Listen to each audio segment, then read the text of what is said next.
Ino wote by mo ala nyale. Kono ala mo ala nyalade. Andan tako. Anna wanga faman tako. Andan tako. Pull us up. Anna wanga jangan tako. Aduna andan tako matu yangora. Aduna faman tako matu yangora. Whoa, matu sonjora. Voilà, assalamu alaikum, mi hiro téléspectateur ben men dal ko Jama TV, mi hiro mo kala inde mo ngi toromu mi lando ci woni fo hino e jang hare menen kadi men hewti do e jang mi lando nenira men e babira men e wonbe sabah hande hewtiden do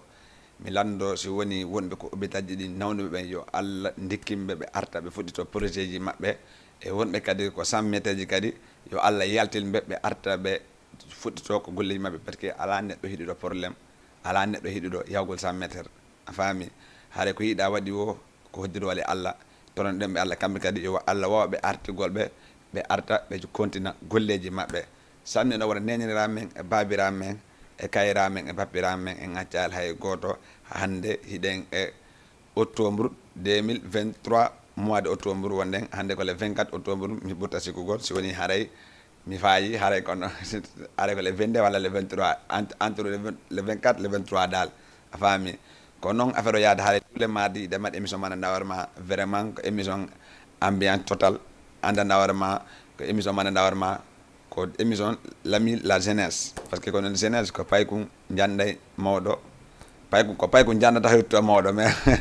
pay ko ngala mawdo wala quoi voilà haray ko non affaire di yarata hido ngandi tous les samedis et tous les mardis de mat émission man ndawarma ko avec 254 DJ Lamjo non hido ngandi no satini ko no duudi ko no la ngandi nebata wela haray hande joni men hewti do e Koloban monument l'Obélisque Koloban hido ngandi c'est 31 hewti do c'est décembre hewti do hido ngandi fo ko do warata mobondira fettina petaluje monden fettina ko ananda warma ko dum don jama o hedi mais non mi kurade kadi wona équipe on lagine ko non o yi no be woni yarugol non vraiment ci be wakilike moje alla no okay ko manjetto en ko ponnon arten hido ngandi hikka non si alla jabi dumbuya ko woli ko la ngandi ko woli ko inni hikka de gine kala joueur mo joali joueur jo se be nangima be watte pine ko non pine ko be piyede a faami te ko dum sekutude waduno hitande go tan Pascal Fendino en kono haydo wala an sote mais ike kankade o fuddi ka dum non mais min la wadmo apprécier dum non la weltanimo dum non parce que ko no wadi ko paiement drapeau ma ko ma hida drapeau ma hidana paiement parce que ko paiement woni fi bo ko paiement woni la paix ko paiement woni kala ko wata wondu ko drapeau ma ko non jogtida hare si c'est bon mandaren tanting fatu linsang no ande kambe kadi yo Allah hirnobe yafo be yafidabe mais so nani kambe kadi wadi histoire ha hewti ha joni musique mabbe fuutali so andade Aisha Kindia o rewtike musique mabbe mais ko non affaire yarata acci ko moddi jamo jokkita ha nyande adno lanni ko no affaire di yarata hare may ndaren tanting fatu linsang arten ko plateau mais at 224 DJ Lamjo may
ken voilà hiɗo gandi ko ni yarata tous les mardis et tous les samedis hiɗo gandi ɗe mbaɗi émission manɗa warma DJ Lamzo haɗa yo Allah hirno yaafo tanting Fatou Linsang bari sa daari Fatou Linsang e Binta Lali vraiment hari ko 1 et 2 9 6 dal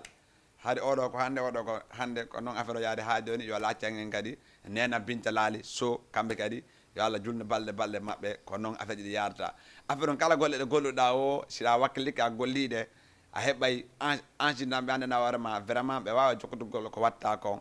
ɓe wawa jokkotugol ko watta kon par ce que ko ɗum ɗo woni neɗɗo sa waɗi ko moƴƴi ko ɗum jama on fof bo wolay haare kadi mantina jama on hannde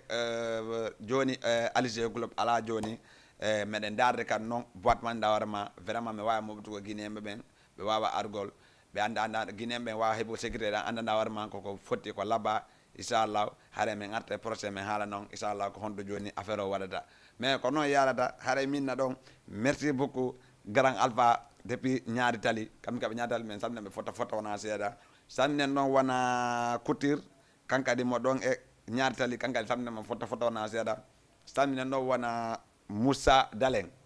ɓe Dalen ɓen ŋaccala e goto ɓe Dalen ɓen e ŋaccala e goto tentini noon madama on Maymuna Ba ko noon andi si pay ko jombi tinna change o immoto ko noon haɗa men kadi torona men Allah rek meɗen ko lawol merci madame Ba wela bingawal kamɓe kadi salminen meɗen fotta madame Ba régi ɗon andi ko noon ñande men arɗo o koma kilimuji ɗin huɓɓa lampuji ɗin huɓɓa deji ɗin heewa ko noon affaire ɗi yarata haɗay régi aɗa wacci tan ko wallan numéro on ko 78 ko 116 ko 82 ko 38 ko 78 ko 116 ko 82 ko 38 hiɗon andi DJ Lamzo salmina ɗon wona ɓe kundara ɓen ɓe popo dara ha ɓe koyin ha ɓe ley fita aygel so jooɗa aygel timbi en accala e goto wona ɗon ha ɓe maasi ɓundu ley ɓundu dow ha ɓe palaga ceewere eɓe joolawo e coppel en accala e goto en salminen dal ɓe fof en accala e goto haɗa ko noon émission o yarata haɗa yo waɗe paspiston ko 78 116 82 38 haɗa ko en direct won ɗon wona yo sikko ko rediffusion tega ko en direct won ɗon onon e DJ Lamzo article 124 ko ni yarata hiɗon andi pay ko janday ɗo noon pay ko jandi haɗa merci beaucoup DJ Boss kankadi samnemo photo wona seeɗa merci beaucoup DJ Nafa Diaman kankadi samnemo photo kankadi mo jooɗi mo darde Jama TV les parrains Yagouba Koloban Yagouba ko noon yarata o wadi kankadi le 9 DJ Lamzo waɗan parrain andi min ko ɓutela welgol yimɓe buyno ɗo ɓe nayyi DJ waɗan parrain andi min ko neɗɗo weltalan waɗana accu mi immo mi minne matte parrain ko noon merci beaucoup Yagouba Koloban an kadi salmina dole haray min accalima hiɗani ko lawol taw waɗa ka haray si c'est bon après waɗanala noon préparé ɗon morceau mananda warma vraiment komo yimɓe falano hiɗo gandi pay ko comment dire ko inni ɗon comment dire Lollipop Lollipop chanson ko 100% après pe waɗanalama préparé mayin continue hiɗo gandi ko noon affaire ji ɗi yarata hande wela janggo metta waɗe ko 78 116 82 38 merci Hadja Binta Balde Koloban estiraɓe an salmino noon kadi foto wona seeɗa merci beaucoup madame Aliou ri 22 Angal Corniche ri 15 Angal Corniche kankadi salminema ɗon foto wona seeɗa en gaccali taximani ɓen chauffeur ɓen tairɓe ɓen femboɓe ɓen en gaccala e goto hiɗon gandi ko ni affaire ji ɗi yarata ko noon ko seeɗa si c'est bon régi mayin chanson ko 100% Lollipop ok a faami ko noon affaire ji ɗi yarata haɗay waɗanan ɗon son Tama Diala a faami arten ɗon artede tan fe gaddi DJ Lamzo hiɗon gandi ko noon Tama Diala kankadi vraiment manɗa warma o iwi e village o yeehi ko saare o waɗi toon goɗɗum so daari concert ma kon grand théâtre kanko en mboma vraiment o waɗi ɗon opide andi artiste il faut que mobilise a hoorema waɗa hoorema haɗa heɓali complexe e hoore public e hoore podium par ce que ko podium woni fi neɗɗo artiste ko podium il faut que welna ɓerdema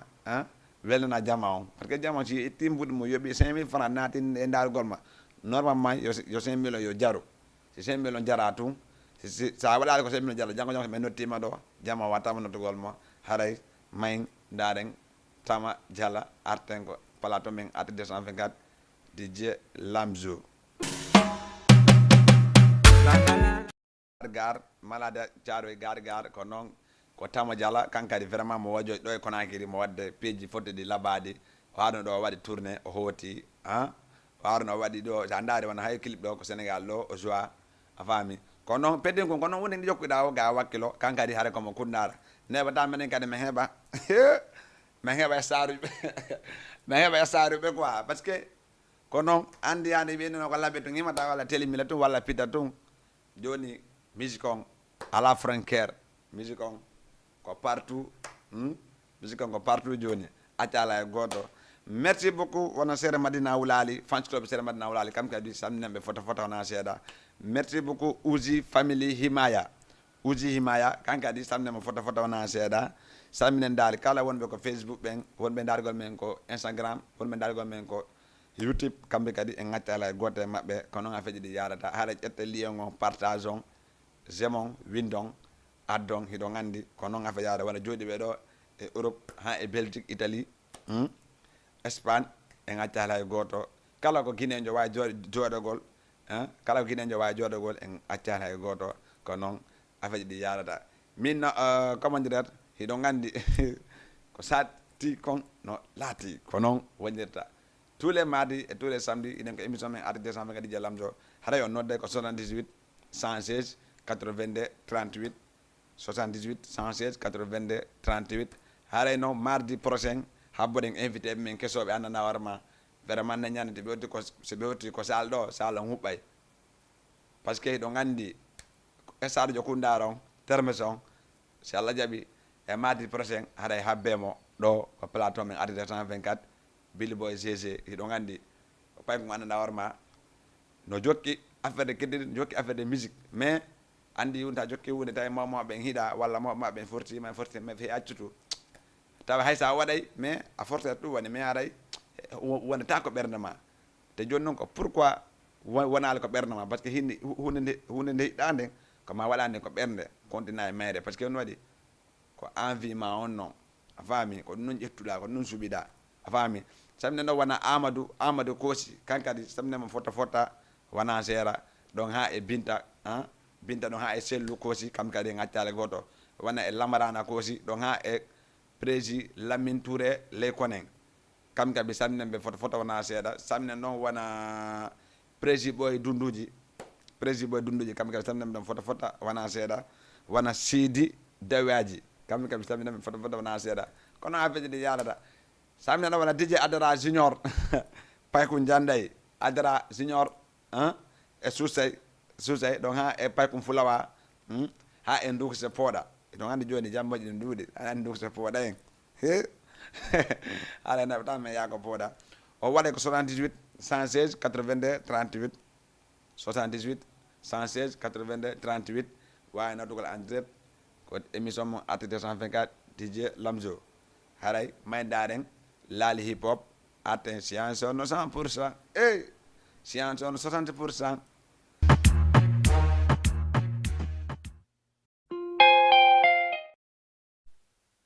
Science on 60%. Te sandare ko gonga.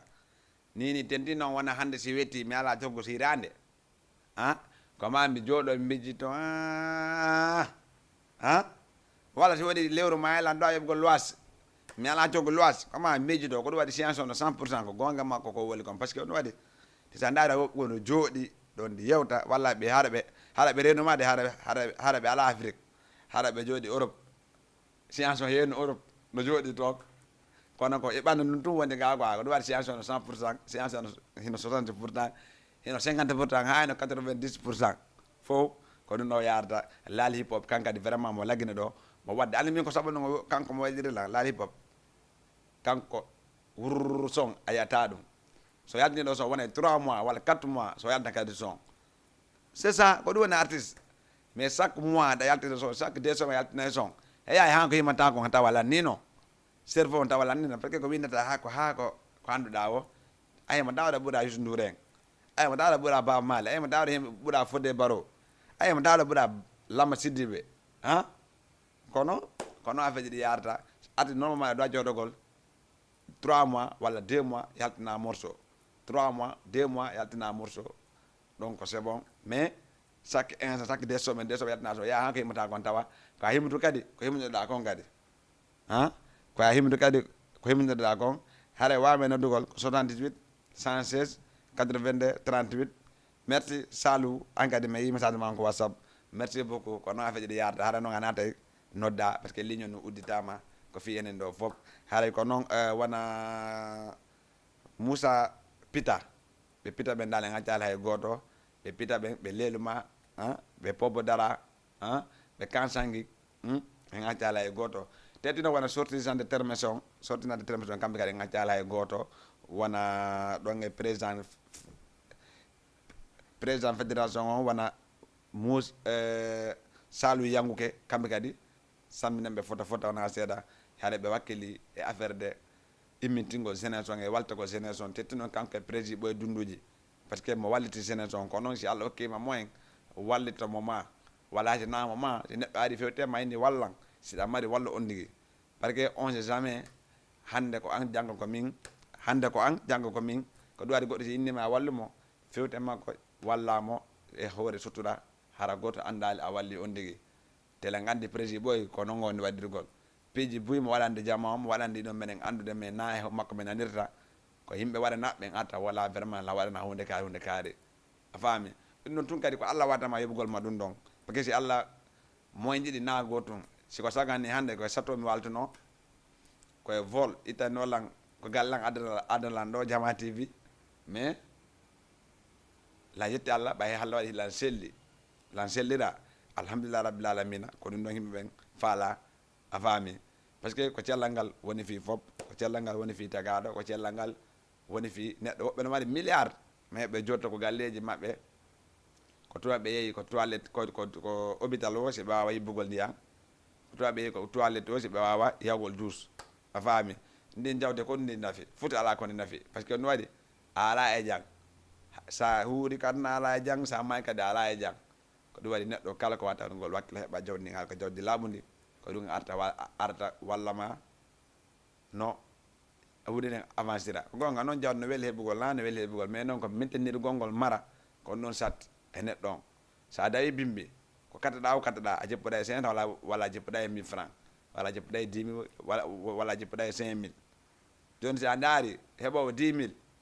e heɓowo 2 000 si lewru maayi a calculi par ce que heɓowo 10 000 on kañum ina hacci mi ñaama ɗiɗo si janggo si weeti mi heɓa e ɓuuri majji mais heɓowo 2 000 on so itta e majji ko 200 francs ittata e majji walla 300 walla 500 ko hettorta kon 1500 ɗi ne fof waɗede condamné seede mi haari ko luttudi woodi 1000 faji ne fof waɗede condamné on 1 an 2 ans on heɓugol 20 000 si a ndaari a tawi si ɓe yalti ɓe hooti a taway ko heɓo 2 millions ɓuuri heɓo 20 000 on mais no hunde ne fof ko margol ngol e mittindirgol margol ngol e andugol ko faala kon ko noon woni fi tagaɗo hiɗo gandi ko noon yarata merci Aïssa an kadi minama joyeux anniversaire haɗa anniversaire ma an kadi ko hande minama joyeux anniversaire dundal ay bo garawta mam a feƴƴiɗa Fatima en wurira noon quoi Aïssa ñartali ko noon a feƴƴiɗo yarata haɗay si après préparane ɗon morceau man aɗa warma vraiment ko yimɓe ɓen koɓe yimɓe ɓe ɓanɗa warma sino faala petin kum par ce que petin kum elan dije lamdo mine mo nam elan dije lamdo eni na oni no ɗo a yiyey onon hooreɓe ɓen wala walta ko petoy ko ha quoi min mo non sa waɗi ko weeli hay min dije lamdo wona mi inda tegande son on non jamais la vie ko fansiɓe noddata ina waɗana son kaari walla minen dije ɓe min oblige mi wannama morceau par ce que haray koko waɗɗa kon no weeli hino foti a faami haray may si c'est bon après préparandalan ɗon paygal ngal Sénégal ni top on hiɗaɗo ɓuraɗo hiɗede Sénégal o ni aka Zion hino andi sa kan kadi mo wadde préparé clip mandanɗa warema si on ɗo yalti kay Foussa Sare nen par ce que clip si ha ɓooyoyi ɓooyi a addi goɗɗo vraiment hada yimɓe ɓe no mari conscient darugol ma yimɓe ɓe no mari ɗum ɗo darugol ma a faami a prépagal noon morto akasayo on mayin ko daremo arten ko plateau article 224 DJ Lamzo at 224 article 224 mayin daren aka zayon arten si c'est bon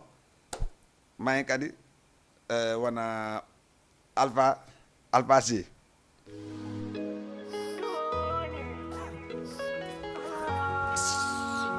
B, as-tu dogu golan? S'il te plaît, tu dogu golan. Non, arrête, s'il te plaît, arrête. T'es sérieux, fala N'importe quoi. On me quitte mal. belesti aka zayon wana marché ko wana marché ɗum no woni mi hinnimo aka zayon ko woni wana marché o inna nono bientôt ara wannala minen pourtant ɗaɗa walla ngala gon non de par ce que on wana marché ɗon ta naari wannila dije mine nam on dije Lamzo mine nam woni ɗum ko solo game noon ɗum ɗon a watandugo ɗum ɗon tawa tanka mais wona taw internationaux walla international gonga teno jobbi a faami min ala probléme adi mo kala no mbaɗi luk ko noon luk mo kala no woodi ko joguiti annana hoore ma ɗum ɗon kanko to gande ɗum ɗon o waɗa ɗum haalangol ɗum hay goto mais pourtant le men dowango ko noon andi bientôt clip ma question min jotta plateau face à face mi landomo ko honno woni wana marché ɗum ɗon normalement andi wona oyino ɗo rendi fata ha mi landimo illa Lamzo mi wolantama ɗum ɗa minne kankan noon o wolni alandi ɗon si Allah jaaɓi haɗay ko noon yarata haɗay partage on Facebook on partage o lienji ɗin partage annaɗa hoore ma vraiment yimɓe ɓe no darde ko Facebook ko YouTube ɓe joɗɗi ko galleji no darde ko noon affaire o yarata haɗay o waɗe ko 78 116 82 38 78 116 82 38 samine noon wona Hadja Diadiang Fatimata Wakam kamɓe ka samine ɓe fotana seeɗa samine noon wona Miñanga Jali Ɓoy kangadi samine mo noon foto saminaɓe kundaraɓe ɓe termese ɓe daala e gaccala e goto wona payko kum sori robos ha kangadi samine mo noon fota wona seeɗa kanko ɗon e Souleymana e Grand Aliou Café ha robos ko marché bu ndaw kamɓe ɓe samine ɓe robos ɓen kamɓe kadi fotana seeɗa e gaccali hay goto waña ɗon e tigui danke jaalen tigui danke kankadi samine mo fota wona seeɗa haray min nayno ɗon ko sarti ko no laati le 9 décembre anniversaire DJ Lamzo kono DJ Lamzo le 9 payku janda hiɗo gandi premier waɗanoma deuxiéme waɗama hikka noon ko le 9 décembre ton e Ñaani Night Club ko ɓawa palais ko to watta anniversaire DJ Lamzo haare mi inna kala yiɗo ɗum ɗo angon e walna waɗa wallan vidéo envoyé ko WhatsApp le 9 décembre anniversaire DJ Lamzo hiɗo gandi noon koko woyi kon noon ɓuuray ɗum ɗon noon ko woyi kon ɓuuray ɗum si Allah jaaɓi min garte kadi e mum kadi haray si c'est bon après wannala noon préparé ɗon somannaɗa hoore ma fof no falnomo darugol ɓeyni ko sayfan émission on ɓeyni na sayfan ɓeyni sayfan min ko mi andi na sayfan émission on koko mi daari clip on koko min daari clip on mi andi na sayfan émission on andi yimɓe hino nanda voix mais tandare noon kadi buy kadi mo hujjude toon seeɗa mais noon ala mo wujata woni neɗɗo woni attitude o ala mo wujata haray régi sa paari dana noon tokata sayfon ɗon par ce que songo ɓawi mi da peut-être fala jodde songo ko téléphone ko ordinateur ɗan sikkode ko sayfo yimɓe songo par ce que sa daari non yimɓe ɓe no nanda voix ji quoi billahi kadi kanko noon ko yimɓe kon ko istiri man lawar ma ko fuuta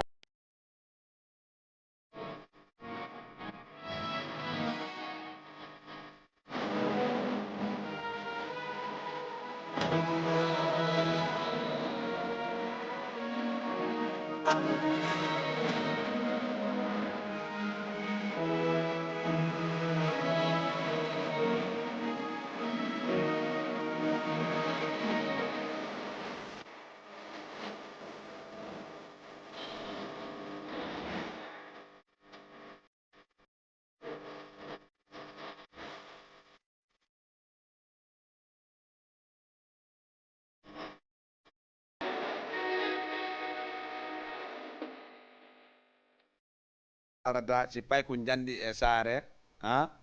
non vraiment son on ko leli bariso on ko leli bariso vraiment peut-être ko no wawi grand jon kay parce que na peut-être grand jon nayi ko non sa defe ñiiri ñiirde sini ɓendi wonɗo ko bedda on to si ari ko gatto nanugol hettogol gu on ko noni gu on ko weli kon taw uuremo taw no attoa parfum andi parfum da waddi parfum pis sen feƴƴete to uurala nga ko noon a misi ko way vraiment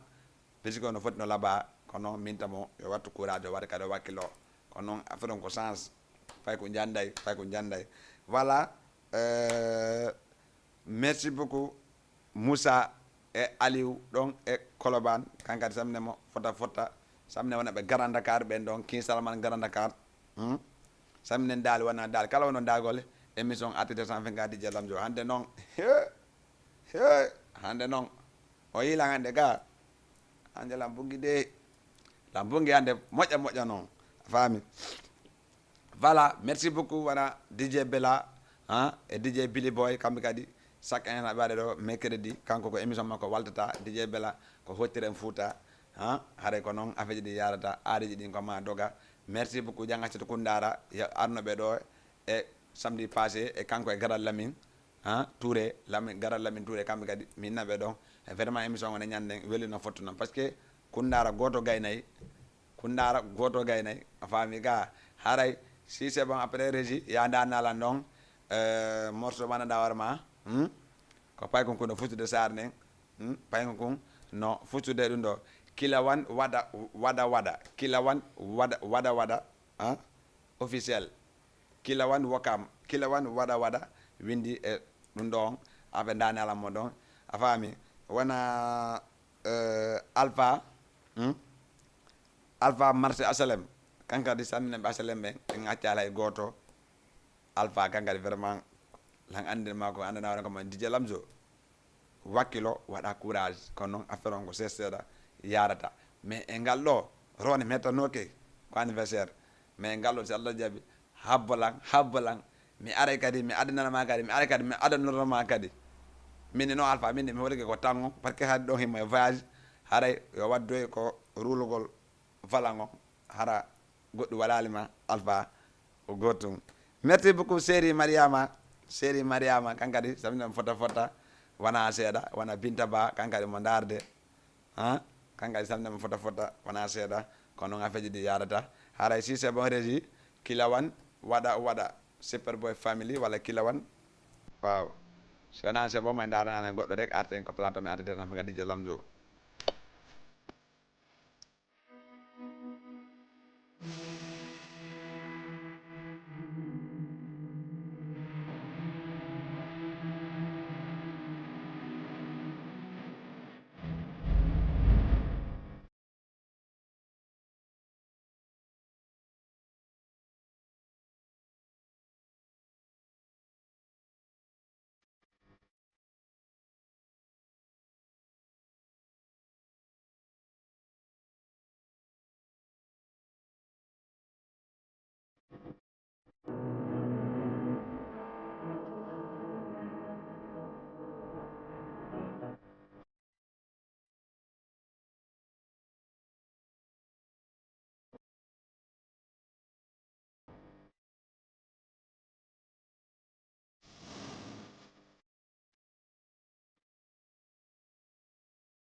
fala ko noon affaire o yarata hiɗo gandi ɓiɗɗo gorko immo wakkiloɗa fi waltoɗa hoorema ko noon ɓiɗɗo gorko normalement ɓiɗɗo gorko dawimo gol waɗa ñafe kono eɗen ñafe par ce que debbo e gorko na goɗɗum debbo ko jooɗo habbo gorko joni noon gorko sa ala goɗɗum gonga alphajo dara a wata wolugo ko faalaɗa a wata wolugol ko annanɗa hoorema ka waɗu a faami kila wan wokam kankadi o waɗi ɗo ko ɗum musique wona giggol tun sa waɗi love a waɗa rap a waɗi rap a waɗa andanarama hara no woodi comment dire hara no woodi sabu ko himanɗa songo hara sabu si yimɓeɓe hetti ko songo an science e andanarama gonko yiɗi ko science ko 100% hara anda ko no songon waɗi a faami ka waɗi sildipi e gonga jeno coppi a faami haray a anda ko no songon haali quoi a faami ko noon affaire o yarata haray régi pertemanal noon Kadafi son tout son Kadafi so mimo jaari Kadafi ɗo gandi kankadi ko ɗo wonno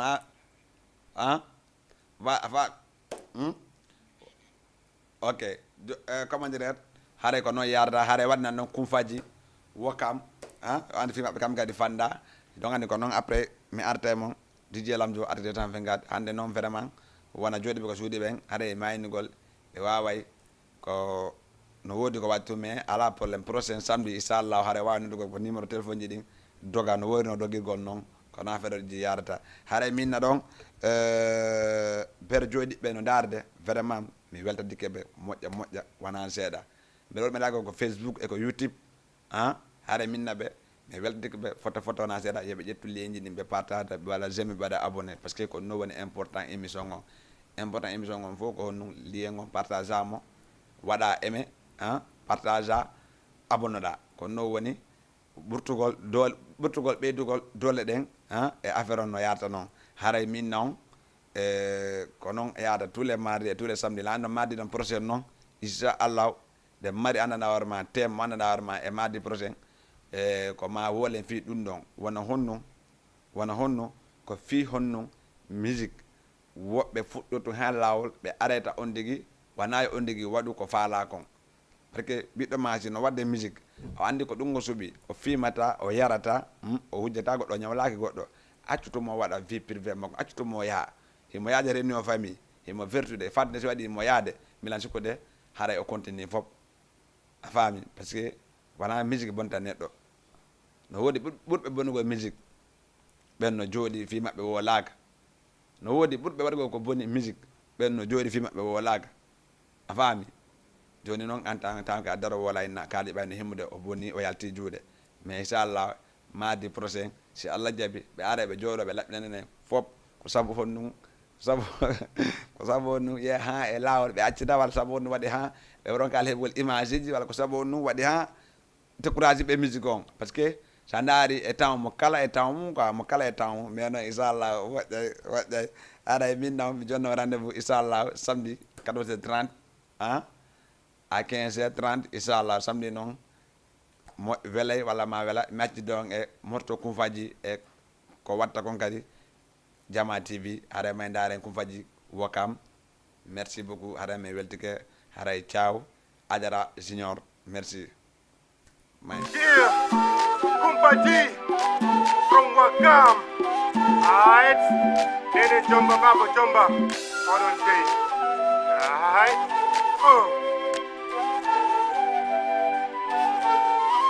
Hey, Mariam Aisa to hande ka waye ko worbe be ngarti do wo jamma be humpanyande mariage ma. Hey, ono acce bondugol inde goddo. Ono nyande wo nyande ka jodi do wo ko inde goddo no bonnude. O gonnu andan dommo. Acce bonnugol inde jaw.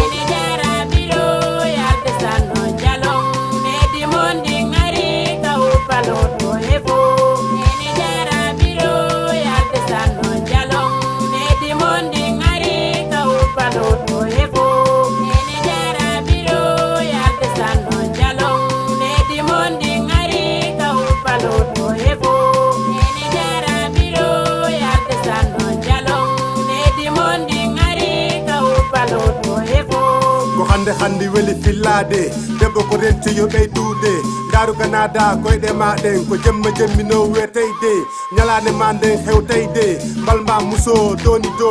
adna ko doy rento ay ɓem banni jalali bungu leyɗoɗa ka tande modi ma barke o juma yeeso o jama townu jungo ma a hersa goto bappa yaye ma ɗulle koto gorol dewol weltori bonnuɓe inde ma nde weetori hande ko barke suudu men tori allah ɓiɓɓe barkuɓe juɗɗe balɗe ɗe yaaja arsike yaadu makko ngun hajja naata nene jara biro yalde sanno jalon nedi mondi ngari ka uppalo to hefo nene jara biro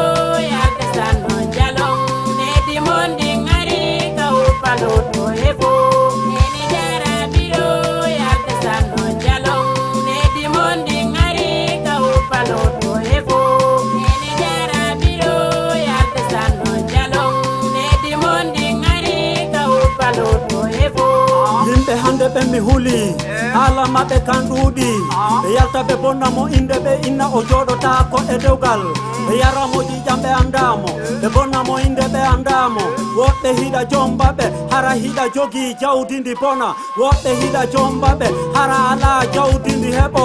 ɓelludukatinde ma mayde muyɗe allah wopatama nene jara biro yalte sanno jalon ko heɓuɗon kon lotuɗo bambuɗo dankiɗo ma goɗɗo inni no yiɗi hey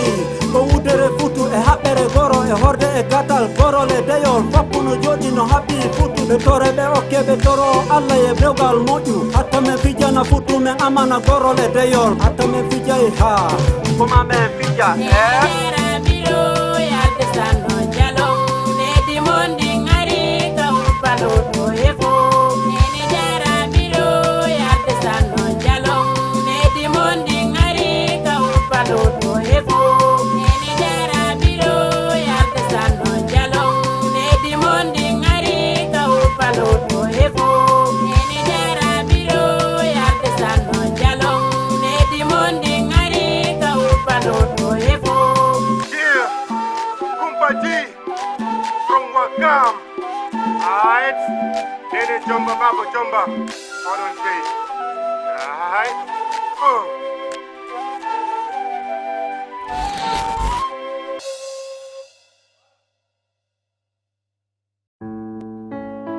Today, we have ourselves. Tomorrow, we may have nothing. Omar Sanga. Yeah, that's right. You know